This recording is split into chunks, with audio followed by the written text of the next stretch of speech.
देश की सिर्फ 1.6% जनता लगभग 30% टैक्स का बर्डन उठा रही है। सरकार ने टैक्स लगा लगाकर उन्हें इतना निचोड़ दिया है कि ये लोग अब मिडिल क्लास कहलाने लायक बचे ही नहीं। कॉर्पोरेट्स को फायदा पहुंचाकर पिछले 5 सालों में देश को नुकसान हुआ है और इस नुकसान की भरपाई सरकार आम आदमी पर टैक्स लगाकर कर रही है। दिलचस्प बात यह है कि ट्रेडिशनली बीजेपी वोटर्स ज्यादातर मिडिल क्लास लोग ही रहे हैं, लेकिन इसके बावजूद भी सरकार ने सबसे ज्यादा खून मिडिल क्लास का ही चूसा है। अमेरिका में लोग इंडिया से 32 गुना ज्यादा कमाते हैं, लेकिन फिर भी पेट्रोल डीजल अमेरिका में सस्ता है इंडिया के मुकाबले। इतना सारा टैक्स भरने के बाद आपको मिल क्या रहा है? ना हवा साफ है, ना पीने का पानी, ना सरकारी स्कूल अच्छे हैं, ना सरकारी अस्पताल, ना नौकरियां हैं, ना लॉ एंड ऑर्डर है। बस अरबपति मौज मना रहे हैं और आम जनता की जेब खाली पड़ी है। नमस्कार दोस्तों, मिडिल क्लास लोगों को किस तरीके से निचोड़ा जा रहा है सरकार के द्वारा, इस बात का एहसास धीरे धीरे जनता को होने लगा है। धीरे धीरे जनता की आंखें खुल रही हैं। पिछले महीने जीएसटी काउंसिल की मीटिंग के बाद जब फाइनेंस मिनिस्टर ने अनाउंस किया कि पॉपकॉर्न को टैक्स किया जाएगा अलग अलग तरीके से। Non branded popcorn 5% GST, branded popcorn 12%, caramel popcorn 18%। Popcorn का ट्रीटमेंट में जब तक वो नमकीन है, सॉल्टेड है, मसाला एडेड है, चटपटा मसाला है, चिली पाउडर है, कुछ हो, सब 5%। But when it has added caramelised sugar, it is no longer नमकीन। इस बात को लेकर सोशल मीडिया पर बहुत हल्ला मचा और जमकर मजाक बनाया गया निर्मला सीतारमण का। लोग निर्मला सीतारमण को वसूली ताई कहने लगे। पूरा इंटरनेट मीम्स से भर गया। तो किसी ने लिखा कि निर्मला सीतारमण अपने ऊपर बनने वाले मीम्स पर भी टैक्स लगा देंगे। ये बात अच्छी है कि लोग जागरूक हो रहे हैं, लेकिन ज्यादातर लोग इस बात को नहीं समझ पा रहे कि ये समस्या एक्चुअली में कितनी गहरी है और कितनी बड़ी है। यहाँ बात सिर्फ 10-12 आइटम्स पर लगे जीएसटी की नहीं है। असलियत में देश से मिडिल क्लास खत्म होती जा रही है और ये मुद्दा निर्मला सीतारमण से कहीं ज्यादा और बड़ा है। आइए समझते हैं आज के इस वीडियो में।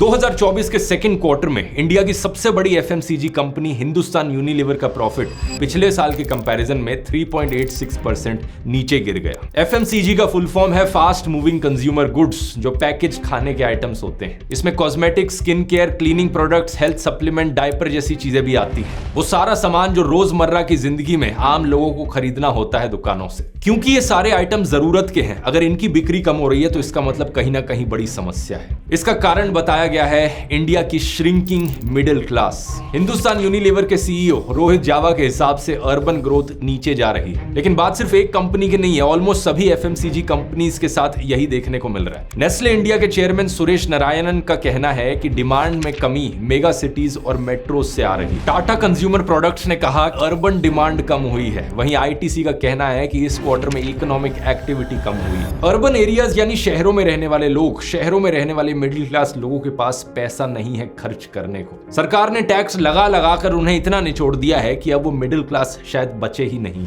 इसे डिटेल में समझने से पहले हमें यह समझना होगा कि मिडिल क्लास एक्चुअली में है कौन। एक बड़ा पॉपुलर फ्रेमवर्क है जो यहाँ इस्तेमाल किया जाता है, जिसे बिजनेसमैन किशोर बियानी ने डेवलप किया। ये इंडिया को 3 सेगमेंट्स में डिवाइड करता है। पहले सेगमेंट में आते हैं करीब 12 करोड़ लोग, जिनका पर कैपिटा इनकम लगभग 12.3 लाख रुपीस पर ईयर का है। यह है इंडिया की अपर क्लास, जिसे कंज्यूमिंग क्लास भी कहा जाता है, और इस सेगमेंट को इंडिया 1 कहकर पुकारते हैं। देश में 50 से 60% कंजम्पशन सिर्फ इसी क्लास के द्वारा की जाती है। इसके नीचे आती है सेकंड नंबर पर मिडिल क्लास, जिसे एस्पिरेंट क्लास भी कहा जाता है। इसमें करीब 30 करोड़ लोग हैं जिनका per capita income 2.5 lakh rupees per year है। अगर 4 लोगों का परिवार है तो साल के 10 लाख रुपए के आसपास हुआ। ये एवरेज है, थोड़ा कम ज्यादा हो सकता है। फिर इसके नीचे है इंडिया 3, सबसे बड़ा सेगमेंट, जिसमें इंडिया की ज्यादातर आबादी आती है, जो गरीब लोग हैं जिनके पास कोई सेविंग्स नहीं। ज्यादातर इंडियन कंपनीज फोकस करती हैं अपर क्लास और मिडिल क्लास लोगों को सामान बेचने पर। अब यहाँ पर हो क्या रहा है, इंडियन कंपनीज के क्वार्टरली रिजल्ट्स में दिख रहा है कि अपर क्लास के पास तो काफी पैसा है खर्च करने को, और वो कर भी रही है। ये अपर क्लास प्रीमियम गुड्स और सर्विसेज की तरफ जा रही है, लेकिन मिडिल क्लास के लोग टैक्स और महंगाई के बोझ में इतना दब गए हैं कि वो एंट्री लेवल प्रोडक्ट्स भी नहीं खरीद पा रहे हैं। यही कारण है कि ऊपर से देखोगे तो जीडीपी तो बढ़ रहा है, सरकार के पास पैसा भी बहुत आ रहा है, लेकिन मिडिल क्लास की जेब खाली पड़ी है। और तीसरा सेक्शन लोअर क्लास का, उनका तो पूछो ही मत क्या हाल है। गरीबी इतनी ज्यादा है कि उन्हें फ्री का अनाज लेने पर मजबूर होना पड़ रहा है। अब सवाल ये उठता है कि ऐसा क्यों हो रहा है? क्या ऐसा है कि मिडिल क्लास और लोअर क्लास के लोग बेवकूफ हैं, उन्हें काम नहीं करना आता, वो काम नहीं करना चाहते और वो हार्ड वर्किंग नहीं है? अगर हमारे इंडियन सीईओज की सुनोगे तो उनका तो यही मानना है। ये बड़े बड़े कंपनीज के सीईओज कहते हैं कि इंडियन एम्प्लॉइज लेजी हैं, काम नहीं करना चाहते। According to the founder of Infosys, Indians are lazy. लोगों को 70 घंटे हफ्ते में काम करना चाहिए। कोई कहता है 80 घंटे, कोई तो 90 घंटे पर चले जाते हैं। Our youngsters must say, this is my country. I want to work 70 hours a week. ये सैटरडे संडे का is not a Indian thing. This is a Western thing. I regret I'm not able to make you work on Sundays, to be honest. If I can make you work on Sundays, I'll be more happier. Because I work on Sundays also. What do you do sitting at home?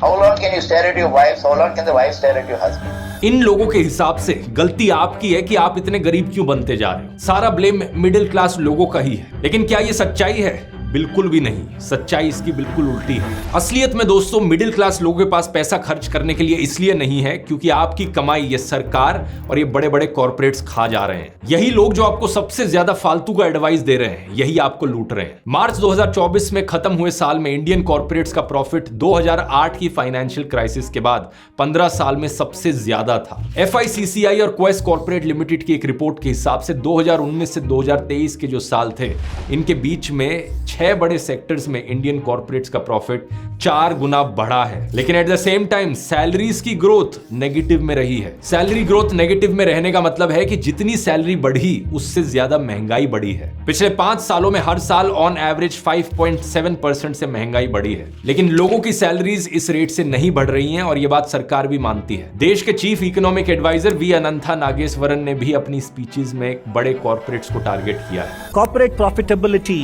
has gone up from 5.3 lakh crores in FY20 to 20.6 lakh crores in FY23. Compensation to employees usually is a function of two variables. One is the amount of hiring you do and the amount of wage growth you give.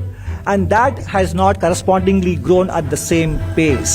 तो एक तरफ ये companies bumper profits कमा रही हैं, दूसरी तरफ ये आपकी सैलरीज नहीं बढ़ा रही और तीसरी तरफ ये मोदी सरकार द्वारा दिए जा रहे टैक्स ब्रेक्स का फायदा उठाकर कम टैक्स भी दे रही हैं। ये 2019 की बात है कि मोदी सरकार ने कॉर्पोरेट टैक्स को कम कर दिया था और इन कंपनीज को कई सारे बेनिफिट्स दिए थे। सरकार को खुद इसकी वजह से 2019-20 में 1.44 लाख करोड़ रुपीस का नुकसान हुआ था। लेकिन सरकार ने कहा कि चिंता की कोई बात नहीं, जब ये कंपनीज अच्छा करेंगी तो इकोनॉमी में वापस पैसे इन्वेस्ट होंगे, इससे जॉब क्रिएट होगी, प्राइवेट सेक्टर स्ट्रांग होगा और एम्प्लॉयमेंट भी बढ़ेगी। लेकिन असलियत में ऐसा कुछ भी नहीं हुआ और अगर कोई पढ़ा लिखा पॉलिटिशियन होता तो ऐसा फैसला बिल्कुल ना लेता। पिछले 5 सालों में सरकार को लगभग 9 लाख करोड़ रुपए का रेवेन्यू लॉस हुआ है। जरा सोचकर देखिए, अगर एक कॉर्पोरेट टैक्स कम ना किया होता तो 9 लाख करोड़ रुपए हेल्थ केयर, एजुकेशन, इंफ्रास्ट्रक्चर में खर्च किए जा सकते थे, पब्लिक सर्विसेज को कितना इंप्रूव किया जा सकता था। देश को नुकसान हुआ है पिछले 5 सालों में और इस नुकसान की भरपाई सरकार आम आदमी पर टैक्स लगाकर कर रही है। इस चार्ट को देखिए, जितना पैसा सरकार डायरेक्ट टैक्सेस से कमा रही है, 2018-19 में उसमें से 58.3% हिस्सा कॉर्पोरेट टैक्सेस से आता था। लेकिन 2023-24 में घटकर सिर्फ 46.5% ही रह गया। आज के दिन कॉर्पोरेट्स जितना टैक्स देते हैं उससे ज्यादा टैक्स तो लोग इनकम टैक्स में देते हैं। इस साल 2024-25 में लोगों के 11,56,000 करोड़ रुपए टैक्स देने का अनुमान है, जबकि कॉर्पोरेट्स का 10,42,000 करोड़ टैक्स देने का। पूरे देश में 3% से भी कम लोग इनकम टैक्स देते हैं, लेकिन यही 3% लोग इंडिविजुअली ज्यादा टैक्स पे कर रहे हैं सरकार को एज कंपेयर टू सारी कंपनीज जितनी भी इंडिया में है। ये 3% लोग 1 लाख करोड़ रुपए ज्यादा टैक्स दे रहे हैं सरकार को इन कंपनीज से। मनमोहन सिंह की सरकार के दौरान टोटल टैक्स रेवेन्यू में से कॉर्पोरेट टैक्सेस का शेयर 35% था, लेकिन अब मोदी सरकार में ये सिर्फ 26% रह गया है। इतना सारा फायदा इन कंपनीज को दिया जा रहा है और ये एम्प्लॉयज की सैलरी तक नहीं बढ़ा रहे। एक्सपर्ट्स का कहना है कि कम से कम सैलरी इतनी तो बढ़ा लो जितनी महंगाई बढ़ रही है। सरकार अगर चाहे तो सीधे तौर पर कानून लेकर आ सकती है कि हर साल एम्प्लॉयज की सैलरी इतनी बढ़नी चाहिए जितनी इन्फ्लेशन हो कम से कम। और ये चीज तो एग्जिस्टिंग एम्प्लॉयज के लिए है, लेकिन नए एम्प्लॉयज के लिए क्या कोई नई जॉब्स क्रिएट हो रही हैं? वो भी नहीं हो रही। 2023-24 के इकोनॉमिक सर्वे में भी कॉर्पोरेट्स को कहा गया कि बहुत ज्यादा प्रॉफिट में डूबे इंडियन कॉर्पोरेट सेक्टर के सेल्फ इंटरेस्ट में यही होगा कि वो जॉब्स क्रिएट करने को अपनी रिस्पॉन्सिबिलिटी बनाए, लेकिन अभी तक इन्होंने इसके लिए कुछ भी कॉन्क्रीट नहीं किया है। और ये करेंगे भी क्यों अगर इन्हें पता है कि चंदा धंधा मॉडल से ही सरकार चलती है। इन पॉलिटिशियंस को घूस दो और ये पॉलिटिशियंस हमारे फेवर में कानून बनाएंगे तो और कुछ करने की क्या ही जरूरत है। इसीलिए जॉब्स की सख्त कमी है देश में। ऐसे समय में अगर आप कंटेंट क्रिएशन जैसी नई फील्ड को एक्सप्लोर करना चाहते हो और इसे पैसे कमाने के लिए अपना एक सोर्स ऑफ इनकम बनाना चाहते हो तो मेरा ये कोर्स चेकआउट करो, द यूट्यूब ब्लूप्रिंट। 7.5 घंटे का हाईली डिटेल्ड कोर्स जो आपको सिखाता है कि आप यूट्यूब को अपनी पार्ट टाइम जॉब या अपना फुल टाइम करियर कैसे बना सकते हो। मेरे को 10 साल से ज्यादा का समय हो गया यूट्यूब पर वीडियोस बनाते हुए और यहां मैं वो आपको सब कुछ सिखाता हूं जो मैं इतने सालों के एक्सपीरियंस में सीखा हूं। वीडियोस के लिए रिसर्च कैसे करनी है, वीडियोस को शूट कैसे करना है, वीडियोस की एडिटिंग कैसे होती है, इन सोशल मीडिया वेबसाइट्स का एल्गोरिथम कैसे काम करता है और इन सब से भी ज्यादा जरूरी आप अपनी नीश कैसे ढूंढ सकते हैं, किन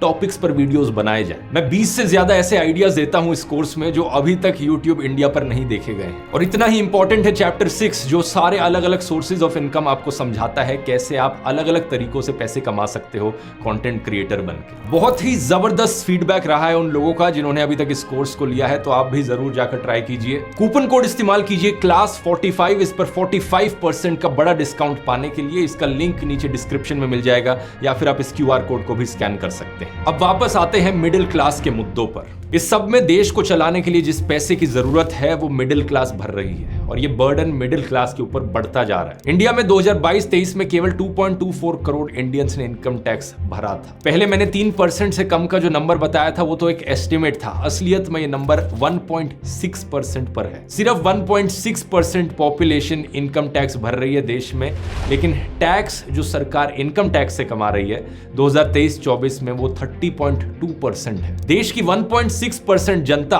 30% बर्डन उठा रही है टैक्स का। कई सारे इकोनॉमिस्ट और एक्सपर्ट्स ने बार बार कहा है कि इंडिया जैसी मिडिल इनकम कंट्री को पर्सनल इनकम टैक्स पर नहीं चलाया जा सकता, लेकिन क्या सरकार सुन रही है? ये तो बात सिर्फ इनकम टैक्स की है। इसके बाद आता है जीएसटी। ऑक्सफैम की एक रिपोर्ट के हिसाब से टोटल जीएसटी का 60% से भी ज्यादा हिस्सा इनकम के हिसाब से बॉटम 50% से आता है। 1/3 मिडिल 40% आबादी से आता है और वहीं टॉप 10% आबादी केवल 3 से 4% जीएसटी देती है। इसका मतलब समझ रहे हो, जो सबसे अमीर लोग हैं देश में वो सिर्फ 3 से 4% जीएसटी में कंट्रीब्यूट करते हैं और ज्यादातर जीएसटी का बोझ एक बार फिर से मिडिल क्लास और गरीब लोगों पर आता है। ऑक्सफैम की रिपोर्ट के अनुसार कोविड पैंडेमिक के बाद से इंडिया की बॉटम 50% आबादी की वेल्थ लगातार कम होती जा रही है। 2020 में ही नेशनल इनकम में इनका शेयर गिरकर 13% रह गया था। वहीं टोटल नेशनल वेल्थ में तो 3% शेयर भी नहीं है हमारे देश की आधी पॉपुलेशन का। इंडिया के सबसे अमीर 10% लोगों के पास देश की 72% वेल्थ है और टॉप 1% के पास 40.6% वेल्थ है। जीएसटी जैसा जो टैक्स होता है इसे एक रिग्रेसिव टैक्स कहा जाता है। इसके कंपैरिजन में इनकम टैक्स जो है उसे प्रोग्रेसिव टैक्स कहा जाता है, क्योंकि जैसे जैसे आपकी कमाई बढ़ती है वैसे वैसे आप ज्यादा टैक्स भरते हो, लेकिन जीएसटी के केस में ऐसा नहीं है। मिस्टर नारायण मूर्ति अगर 800 रुपए के जूते खरीदते हैं तो वो भी 12% जीएसटी भरेंगे और अगर एक गरीब लेबरर उन्हीं जूतों को खरीदता है वो भी 12% जीएसटी भरेगा। लेकिन इन पैसों को खर्च करना किसके लिए ज्यादा भारी पड़ेगा ये आप समझ सकते हैं। अब सरकार कहेगी कि इसलिए ही तो हमने अलग अलग जीएसटी के रेट्स लगाए हैं। अगर 1000 रुपए से कम का जूता है उस पर 12%, 1000 रुपए से ज्यादा का जूता है उस पर 18% जीएसटी। लेकिन ये थोड़े बहुत डिफरेंसेस से ज्यादा फर्क नहीं पड़ता। सच बात यह है कि सरकार ने डेली यूज की चीजों पर भी जीएसटी लगा रखा है। प्री पैकेज आटा, पनीर, मक्खन, लस्सी, दही, दाल, इन सब पर 5% जीएसटी लगता है। और दिलचस्प बात यह है कि टैक्स केवल 25 किलोग्राम तक के पैकेट्स पर लगता है। अगर आप 25 किलोग्राम से ज्यादा का पैकेट लोगे तो उस पर टैक्स नहीं है। ऐसा रूल किस लिए बनाया है? ताकि इन बड़ी बड़ी कंपनीज को फायदा पहुंचे। बड़े बड़े कॉर्पोरेट्स बल्क में सामान खरीदते हैं और यहां पर भी ये टैक्स देने से बच जाएंगे। जीएसटी की वजह से दूध के प्राइसेस भी बढ़ गए हैं। जीएसटी आने से लगभग 80% दवाइयों को 12% जीएसटी ब्रैकेट में रख दिया गया है, जबकि पहले इन पर सिर्फ 9% टैक्स लगता था। इसलिए दवाइयों के प्राइसेस भी बढ़ गए हैं। हेल्थ और लाइफ इंश्योरेंस के प्रीमियम्स पर अब 18% जीएसटी लगता है, पहले इन पर 15% टैक्स लगा करता था। यानी इंश्योरेंस लेना भी महंगा हो गया है। कमाल की बात यह है कि अमेरिका, यूके और साउथ अफ्रीका जैसे देशों ने भी इस चीज पर इंडिया से कम टैक्स लगाया है। एक तरफ इंश्योरेंस की कॉस्ट बढ़ रही है, दूसरी तरफ आम आदमी के लिए प्राइवेट हॉस्पिटल्स में इलाज कराना मुश्किल पड़ रहा है। ऐसे में कोई सरकार अगर फ्री हेल्थ केयर देने की बात करती है मोहल्ला क्लिनिक्स के जरिए तो उन्हें भी तोड़ने की कोशिश की जाती है। कॉर्पोरेट्स को यहाँ एक और फायदा है इंडिविजुअल लोगों के कंपैरिजन में। कॉर्पोरेट्स को जीएसटी इनपुट मिल जाता है, लेकिन इंडिविजुअल टैक्स पेयर्स को कोई जीएसटी इनपुट नहीं मिलता। इसी तरह लोगों को अपनी इनकम पर टैक्स देना होता है, लेकिन इन कंपनियों को इनकम से खर्च घटाकर होने वाले प्रॉफिट पर टैक्स देना होता है। इन्हीं कॉर्पोरेट्स को फायदा पहुंचाने के लिए सरकार सरकारी स्कूलों को और सरकारी अस्पतालों को अच्छा नहीं करती, ताकि एक मिडिल क्लास आदमी मजबूर हो जाए अपने बच्चों को प्राइवेट स्कूलों में पढ़ाने में और प्राइवेट हॉस्पिटल्स में जाने में। देश भर में सरकारी स्कूलों का बुरा हाल है, सिर्फ कुछ एक्सेप्शंस हैं इसके। ये बड़े बड़े कॉर्पोरेट सरकारों को कैसे इन्फ्लुएंस करते हैं, ये आप इस बात से समझ सकते हो कि 1982 में देश की टॉप 10 कंपनीज में से 6 कंपनीज ने ₹1 का भी टैक्स नहीं दिया था। इन कंपनीज को जीरो टैक्स कंपनीज कहा जाता है। रिलायंस अपनी लिस्टिंग के 30 साल तक जीरो टैक्स कंपनी रही थी। ये सिर्फ 1996-97 में ही था कि रिलायंस ने पहली बार टैक्स दिया हो। इसके अलावा कॉर्पोरेट सीईओज बड़े बड़े टैक्स हेवंस में जाकर अपनी कंपनियां खोलते हैं, मॉरिशस से लेकर पनामा में। वहां पर पैसा छिपाकर और टैक्स बचाया जाता है। आपको तो याद ही होगा पनामा पेपर्स या अडानी का केस, जहां पर एलिगेशंस लगे थे कि बिजनेसमैन गौतम अडानी के भाई विनोद अडानी के नाम पर इन टैक्स हेवंस में पैसा छिपाया गया। इस पर मैंने अलग से वीडियो भी बनाया था, कितने करोड़ों का नुकसान यहाँ पर एलिज किया जाता है। दूसरी तरफ मिडिल क्लास लोगों की हालत इतनी खराब है कि उनके सपने भी चकनाचूर होते जा रहे हैं। किसी भी आम आदमी की एस्पिरेशन होती है कि एक अपनी गाड़ी हो और एक अपना घर हो। ये दोनों ही चीजें कंप्लीटली अनअफोर्डेबल बन गई हैं। इंडिया में एक गाड़ी की सेल पर जितना पैसा इस गाड़ी को बनाने वाली कंपनी कमाती है, उससे ज्यादा तो टैक्स लेकर सरकार कमा जाती है। जब आप गाड़ी खरीदते हो तो उस पर 28% का जीएसटी लगता है। इसके बाद गाड़ी के साइज, इंजन और बाकी फीचर्स के आधार पर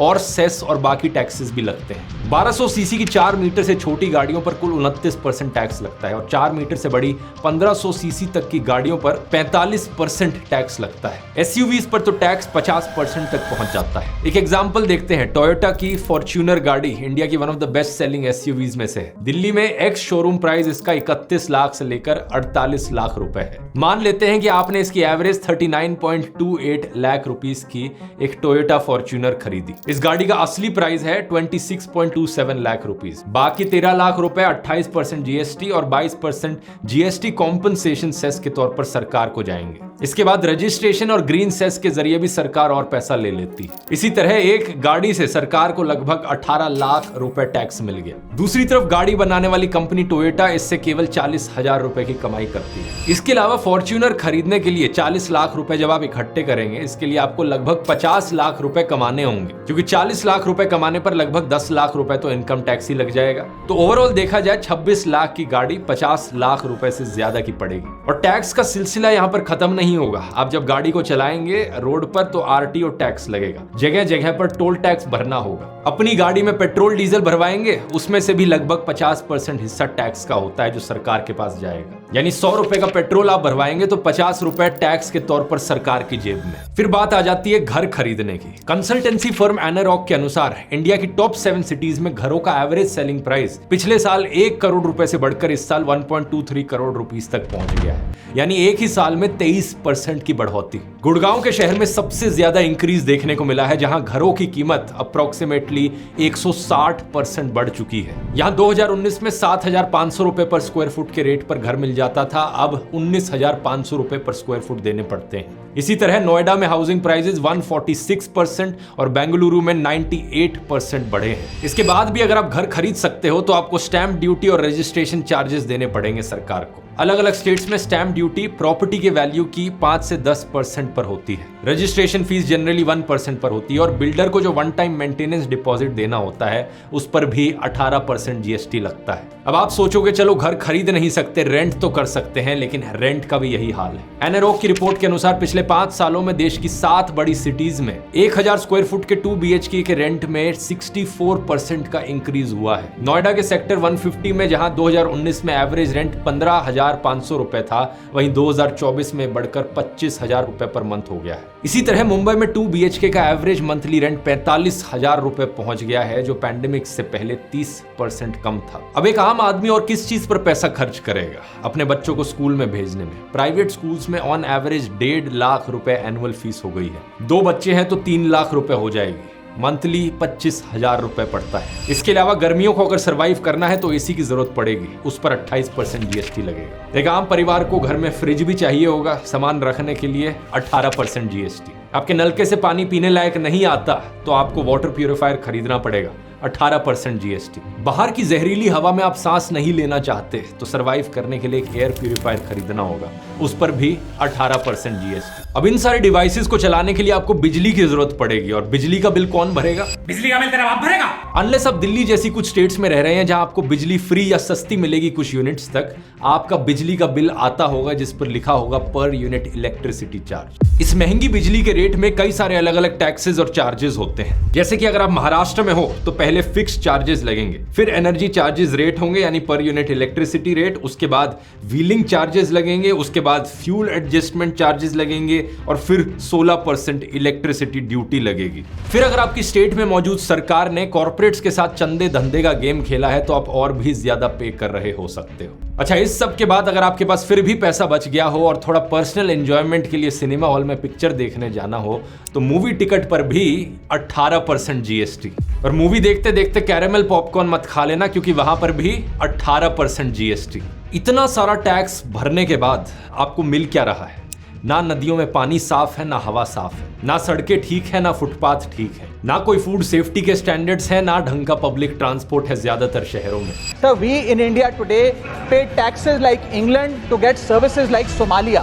अमेरिका में लोगों का पर कैपिटा इनकम $86.6 thousand है, लगभग 74 लाख रुपीस, जबकि इंडिया का पर कैपिटा इनकम है $2,700 यानी सिर्फ 2.3 लाख रुपीस। अमेरिका के लोग इंडिया से 32 गुना ज्यादा कमाते हैं, जबकि दोनों देशों के इनकम टैक्स रेट में ज्यादा अंतर नहीं है। 32 गुना ज्यादा कमाई होने के बावजूद भी इंडियंस अमेरिकन से ज्यादा दाम पर पेट्रोल डीजल खरीदते हैं। अमेरिका में मार्च 2022 में 1 लीटर पेट्रोल 86.97 रुपीस का था, जो हाईएस्ट प्राइस था। वहीं इंडिया में 1 लीटर पेट्रोल 90 से 100 रुपए में मिल रहा था। इसके पीछे सिर्फ एक ही कारण है, सरकार का टैक्स। 50% से भी ज्यादा टैक्स लगाती है सरकार पेट्रोल डीजल पर। लेकिन बात सिर्फ फ्यूल की नहीं है, कई सारी ऐसी और चीजें हैं जो इंडिया में ज्यादा महंगी है अमेरिका से। इंडिया में टीवी अमेरिका से महंगा है। एक टीवी आपको खरीदना है अमेरिका में ज्यादा सस्ता मिलेगा क्योंकि इंडिया में उस पर ज्यादा टैक्स लगाया जाता है। ज्यादा टैक्स के कारण कई सारे स्मार्टफोन्स भी इंडिया में ज्यादा महंगे हैं अमेरिका से। आईफोन 16 का इंडिया में स्टार्टिंग प्राइस 79,900 रुपीज, अमेरिका में 67,000 रुपीज में मिल जाता है। कारण एक बार फिर से वही, सरकार के द्वारा लगाया गया टैक्स। इंडिया में आईफोन पर इंपोर्ट ड्यूटी जैसा टैक्स लगता है,